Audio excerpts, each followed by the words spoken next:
Hello friends, hopefully आप सभी लोग अच्छे होंगे। सो क्वेश्चन नंबर 13 एक अच्छा क्वेश्चन जो मैं आपको पहले भी बोला था लास्ट वीडियो में। ये बहुत इंपॉर्टेंट क्वेश्चन है और ये क्वेश्चन की अगर मैं बात बोलूं तो इंट्रेंस एग्जाम्स में एक ट्रेंड था आज से 8-10 साल पहले की मैं बात बोलूं।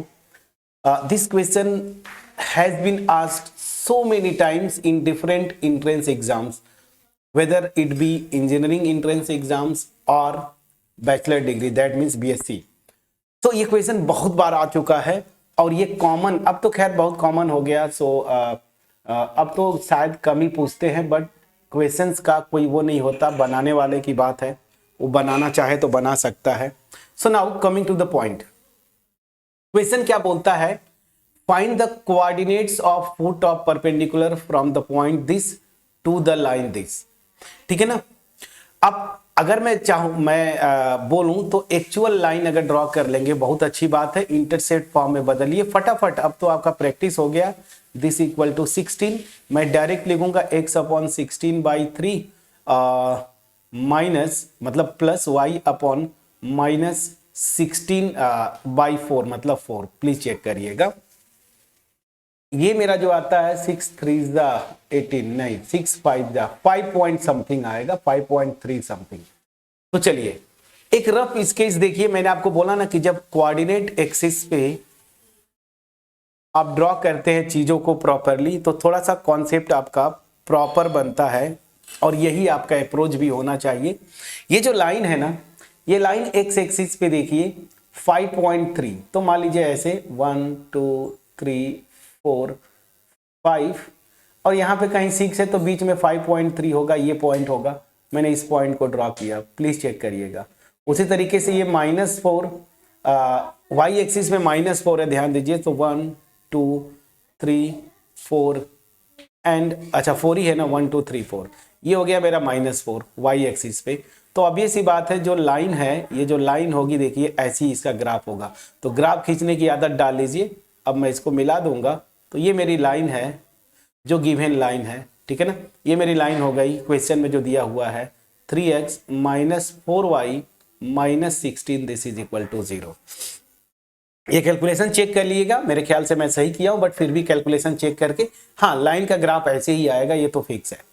अब आते हैं जो पॉइंट है ना वो -1,3, तो x एक्सिस पे ये माइनस और 3 जो है आपका y पे पॉजिटिव 1 2 3, ये मेरा पॉइंट है। ठीक है।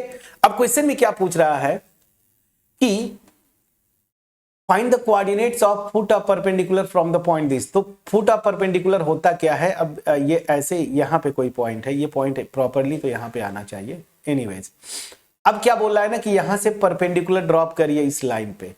तो अब इस लाइन पे परपेंडिकुलर ड्रॉप करेंगे और वो जैसे भी आए, कोई जरूरी नहीं ओरिजिन से जाएगा, मैं ऐसे ही ड्रॉप कर दिया। चलिए ये मैंने परपेंडिकुलर ड्रॉप किया 90 डिग्री। मान लीजिए ये पॉइंट मेरा ए था जिसका कोऑर्डिनेट है -1,3। बुक्स में या जनरली PQ लिखते हैं तो मैं P भी लिख सकता हूं, तो चलिए मैंने इसको लिख दिया पॉइंट P। ठीक, और यहां पे ये जिस पॉइंट पे इंटरसेप्ट करेगा ना इस लाइन को, ये जो परपेंडिकुलर, उसको मैं बोल देता हूं Q। इसी को हम बोलते हैं फुट ऑफ परपेंडिकुलर। इसका कोऑर्डिनेट मान लीजिए α, β है। ठीक, अब ये जो फुट ऑफ परपेंडिकुलर, इमेज, ये सब जो होता है ना, वो एक अलग से मैं आपको कॉन्सेप्ट बता देता हूं। अलग से मैं आपको एक ऐसे देखिए, एक पॉइंट है यहां पे, मान लीजिए x1 y1, ठीक, और ये एक मेरी लाइन है, ये मेरी गिवन लाइन है। ठीक है, तो फुट ऑफ परपेंडिकुलर क्या होता है, इस पॉइंट से एक लाइन ऐसे परपेंडिकुलर ड्रॉप करिए, ठीक है ना, 90 डिग्री पे। और ये जो परपेंडिकुलर ड्रॉप कर रहे हैं इस गिवन लाइन को जिस पॉइंट पे इंटरसेक्ट करेगा, मान लीजिए ये पॉइंट मेरा Q है और इसका कोऑर्डिनेट α, β लेता हूं ना, थोड़ा सा ऊपर ही मुझे लेना चाहिए था ताकि और भी मैं कुछ कॉन्सेप्ट बताना चाहता हूं। ये मेरा जो पॉइंट है Q है α, β, इधर मैं इसको इरेज करूंगा।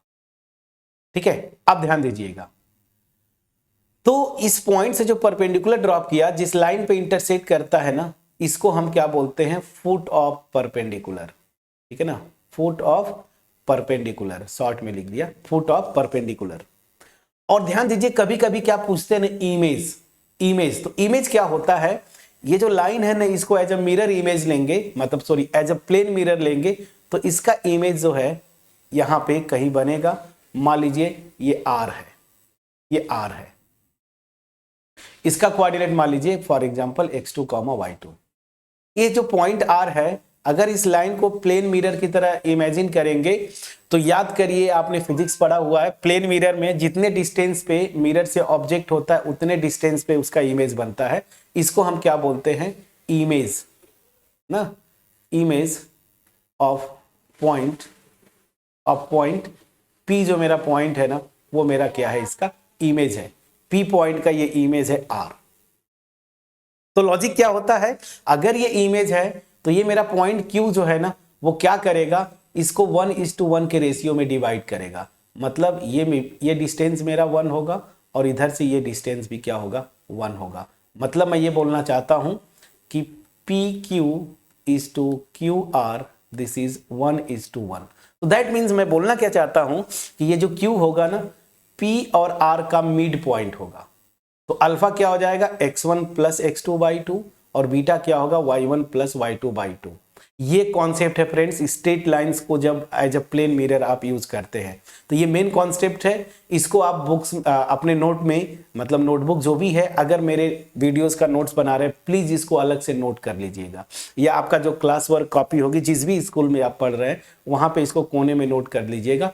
ये इस तरह से पूछते हैं इमेज वाला कॉन्सेप्ट, एक लाइन एक पॉइंट।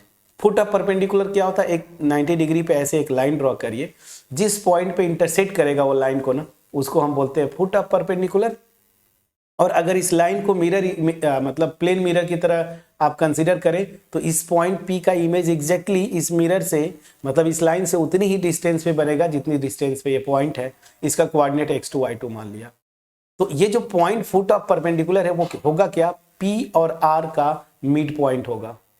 इतना कॉन्सेप्ट याद रखिए, मिसलेनियस में एक क्वेश्चन इस पे भी है। एनीवेज, ये मेन कॉन्सेप्ट था, इसी कॉन्सेप्ट पे बेस ये क्वेश्चन है आपका। यहां पे केवल इमेज नहीं पूछ रहा है, आपको सिंपली फुट ऑफ परपेंडिकुलर पूछ रहा है। अब फुट ऑफ परपेंडिकुलर का कोऑर्डिनेट्स मतलब अल्फा कॉमा बीटा, ये कैसे निकलेगा? दो अननोन्स है ना, मैंने मान लिया कि चलो जो फुट ऑफ परपेंडिकुलर है Q वो अल्फा बीटा है, तो अल्फा बीटा मुझे निकालना है। 2 अननोन्स है, तो ये 2 अननोन्स को निकालने के लिए मुझे ऑब्वियस सी बात है, पता है कि 2 इक्वेशंस चाहिए। अब वो इक्वेशंस कैसे बनेंगे? देखिए कैसे। एक इक्वेशन तो यही से बन जाएगा, इस लाइन पे ये फुट ऑफ परपेंडिकुलर मतलब Q लाई करता है तो ये पॉइंट इस लाइन को सेटिस्फाई करेगा, और सेटिस्फाई करेगा मतलब 3 alpha minus 4 beta minus 16 equal to 0। एक इक्वेशन तो यही से बन गया। दूसरा इक्वेशन कैसे बनेगा? थोड़ा सा दिमाग लगाइए। दूसरा इक्वेशन यहां से बनेगा कि PQ एज अ लाइन, इसका स्लोप निकल जाएगा। अरे P एक पॉइंट है, Q का पॉइंट मैंने कोऑर्डिनेट्स एज्यूम कर लिया है, तो P और Q से होके जाने वाली लाइन का स्लोप, तो इसका स्लोप निकल गया। और इस लाइन का स्लोप तो मैं निकाल ही सकता हूं यहां से, स्लोप इंटरसेप्ट फॉर्म में कन्वर्ट करके, क्योंकि ये दोनों लाइन परपेंडिकुलर है, दोनों के स्लोप्स का प्रोडक्ट -1 होगा। मतलब m1 m2 this is equal to -1। यहां से अल्फा बीटा में दूसरा इक्वेशन आ गया, एक इक्वेशन यहां से निकाल ही लिया है आपने, तो सीधा सीधा सॉल्व कर देंगे, अल्फा और बीटा की वैल्यू आ गई। मैंने पूरा सोल्यूशन बता दिया। अब इसी को मैं अपने लैंग्वेज फॉर्म में, अगर ये एग्जाम में आता है तो कैसे लिखेंगे, तो आप यहां पे लिखिए लेट P नहीं Q की मैं बात बोल रहा हूं, let Q alpha comma beta be the foot of perpendicular of P जो मेरा पॉइंट है -1, 3 on the line,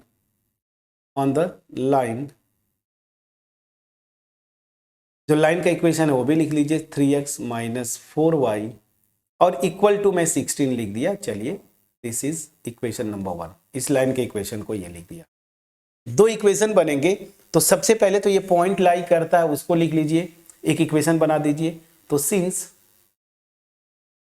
Q alpha comma beta lies on 1 ना, तो यहां से क्या हो जाएगा 3 alpha minus 4 beta, this is equal to 16. This is equation number 1.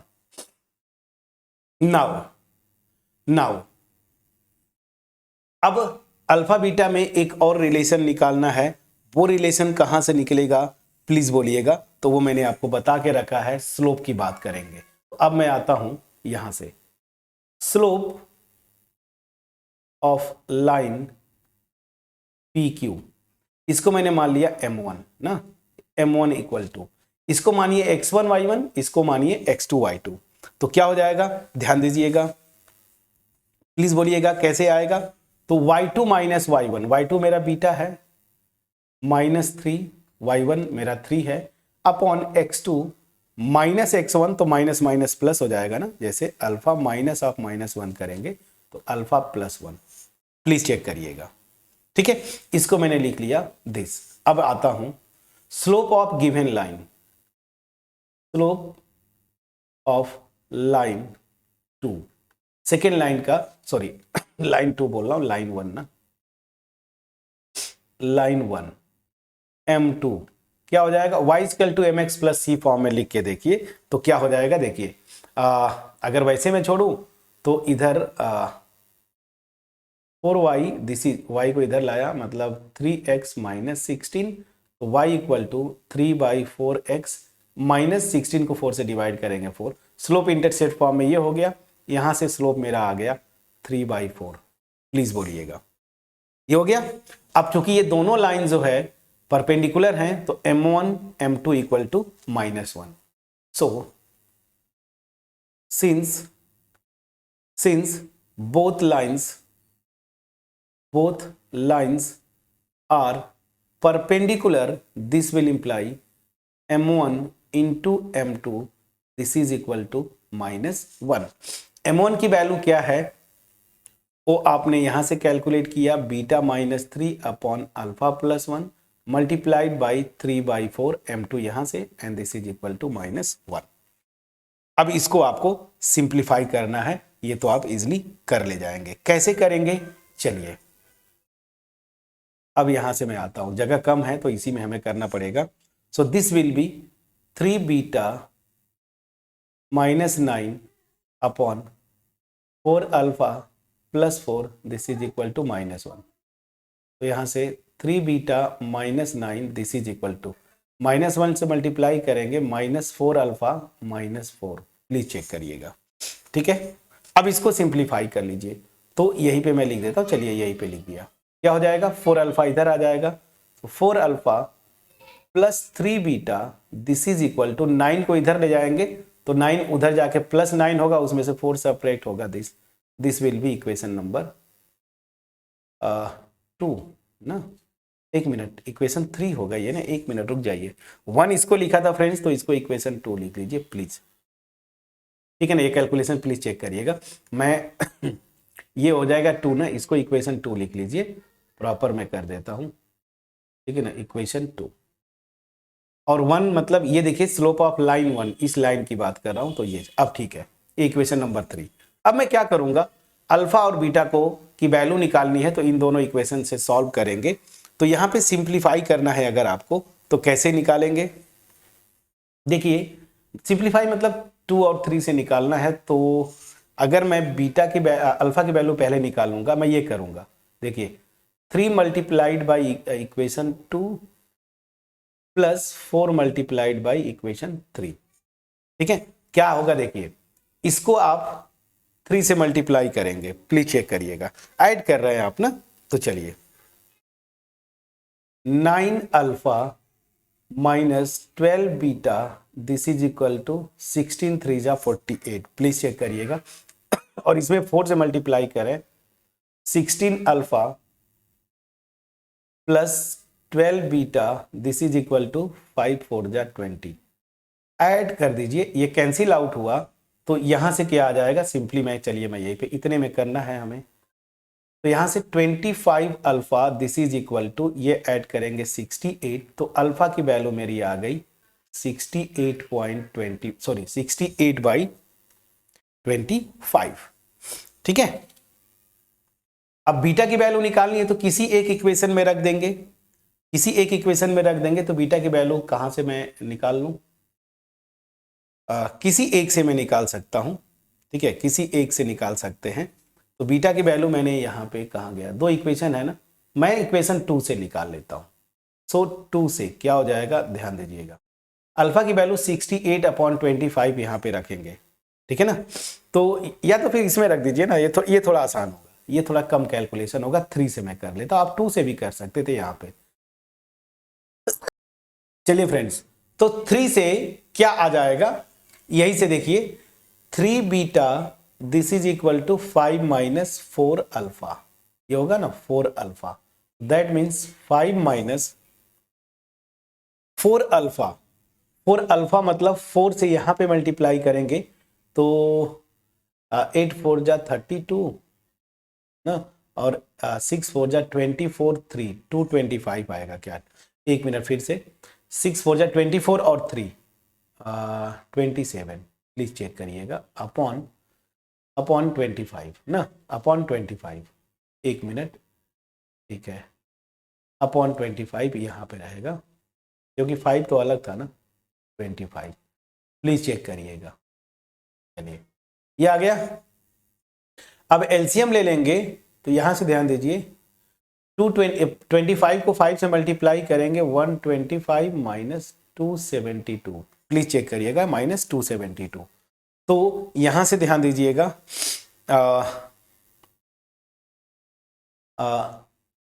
Beta की वैल्यू, चलिए 3 बीटा मेरा आ जाएगा, इसको सेपरेट करेंगे तो 12 में से 5 जाएगा 7, ठीक है, और 2 है यहाँ पे, तो एक कैरी चला गया 6, 4 हो जाएगा, 41, ठीक है, मतलब ये 147 माइनस साइन के साथ आएगा, ये चीज आपको थोड़ा ध्यान देना है, माइनस 147 डिवाइडेड बाई 25। तो यहां से बीटा की वैल्यू क्या आ जाएगी, ध्यान दीजिएगा, बीटा की वैल्यू आ जाएगी, 3 से इधर डिवाइड करेंगे ना, मतलब 147 माइनस साइन के साथ डिवाइडेड बाई 25 इंटू 3 से ये कैंसिल आउट होगा, तो 3 4 जा 12 ना, और 3 9 जा 27 अपॉन 25। तो देखिए मेरा अल्टीमेट जो इमेज आ गया वो क्या हुआ, अल्फा की वैल्यू इतना है और बीटा की वैल्यू इतना है, तो आप लिख लीजिएगा इमेज नहीं, sorry, foot of perpendicular. So this will imply foot of perpendicular Q ही था ना, alpha 68/25 comma beta minus 49/25। Please check करिएगा, ये आपका आंसर आना चाहिए था, ठीक है। मैं कंसर्न्ड कैलकुलेशन पे नहीं हूं, वो आपका पार्ट है, कंसर्न्ड हूं केवल इस कॉन्सेप्ट और इस क्वेश्चन को हमने कैसे टैकल किया विद ग्राफ, इसमें मैं कंसर्न्ड हूं। मेरा मेन मोटिव, मेरा main focus is on this process, not on calculation. Calculation is your part friend, okay. Calculation you have to do, you have to check whether the calculation is correct or not. As a teacher, as a mentor, my motive is to explain the process, the concept behind this question. वो मैंने आपको, मुझे लगता है कि मैंने अपना best effort दिया, तो ये जरूर नोट कर लीजिएगा। ये फ्यूचर क्वेश्चन तो मैं नहीं बोलूंगा, question has been asked so many times, but यहां पे ये जरूर नोट करिएगा। एंड द प्रोसेस हमने कैसे किया, वो पॉइंट को यहां सेटिस्फाई करके एक इक्वेशन अल्फा बीटा में इसका स्लोप निकाला, ये दोनों परपेंडिकुलर है, वहां से अल्फा बीटा में एक और इक्वेशन आया, ठीक है, ये इन दोनों को सॉल्व किया, मेरा अल्फा बीटा आ गया, that means the foot of perpendicular, ठीक। अब यही पे अगर आपसे इमेज पूछ देता, जस्ट एक मैं बोल देता हूं, जैसे इमेज यहां पे, तो मान लेते हैं कि इमेज जो मेरा वो है क्या, x1 y1, ठीक। अल्फा बीटा आपने निकाल लिया, तो यहां से अल्फा इक्वल टू क्या हो जाता, -1 प्लस x1/2। अल्फा की वैल्यू आपने निकाला है आई थिंक 68/25, तो यहां पे अल्फा की वैल्यू 68/25 लिखते, -1 प्लस x1/2, यहां से सॉल्व करते x1 आ जाता, उसी तरीके से y कोऑर्डिनेट मैंने ट्रीटमेंट आपको बताया है। तो ये जस्ट मैंने आपको एक्सप्लेन किया। अब मिसलेनियस में मेरे ख्याल से अगर मैं सही हूं तो एक क्वेश्चन है, जब मिसलेनियस करेंगे so then we will try to solve that particular question. फिलहाल मैं यहाँ पे इसको इरेज करना चाहता हूँ, इरेज हो नहीं रहा है, ठीक है चलिए हो जाएगा। Okay okay okay okay. अब कुछ चीजें जो मैंने एक्स्ट्रा कैलकुलेशन जो बताया वो भी मैं इरेज कर दूं। एक्चुअली सिस्टम ना थोड़ा स्लो हो जाता है, देखिए अभी अब जाके इरेज होगा, तो थोड़ा सा कैलकुलेशन जब होता है, कलर वगैरह चेंज करते हैं तो सिस्टम थोड़ा सा स्लो होता है। Now this whole portion I am just erasing, please note down, अगर जरूरत होगा या मैं छोड़ दूं, ये अननेसेसरली चीजें जो थी ना उसको मैं इरेज कर देता हूं, बाकी मैं आपको छोड़ूंगा ही, बिल्कुल छोड़ूंगा। मेरे ख्याल से ऊपर कुछ और नहीं मैंने एक्सप्लेन किया था, ठीक है, जो चीजें हैं काम की है एनीवेज, ठीक है। सो होपफुली मेरा एफर्ट इस वीडियो का आपके पास पहुंच पाया होगा। अगर पहुंच पाया है वीडियो को लाइक करिएगा, फ्रेंड्स के साथ शेयर करिएगा, कमेंट सेक्शन में कमेंट के थ्रू जरूर अप्रिशिएट करिए फ्रेंड्स। मेरा जो मोटिव है स्ट्रेट फॉरवर्ड मैं आपसे बोलता हूं, my motive is to deliver quality content in mass. That means क्या हुआ, मैक्सिमम लोगों के पास मैं पहुंचना चाहता हूं और इसके लिए आपका पार्टिसिपेशन चाहिए। सिंपली वीडियोज को लाइक करें, फ्रेंड्स के साथ शेयर करें, कमेंट सेक्शन में जरूर कमेंट करते रहे। Now I am coming to the homework, the question number 14. The question is that the perpendicular from the origin to the line this meets it at the point this. Find the value of M and C. बहुत ही अच्छा question है, अच्छा तो question नहीं बोलूंगा, ठीक ठाक question है। अगर थोड़ा सा दिमाग लगाएंगे तो definitely you will be able to solve this question. So मिलेंगे नेक्स्ट वीडियो में जहां पे हम क्वेश्चन नंबर 14 करेंगे, बट इतने डिटेल कॉन्सेप्ट सीखने के बाद, डिटेल में जाने के बाद 13 क्वेश्चन किसी एक एक्सरसाइज का कर लेना, उसके बाद जो 14th क्वेश्चन है ये तो मैं एक्सपेक्ट कर ही सकता हूं कि आप सॉल्व कर पाएंगे।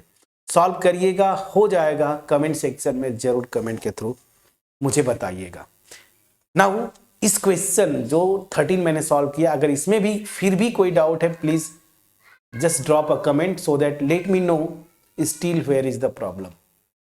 Otherwise we will meet in the next video and try to solve the question number 14. Till then, take care.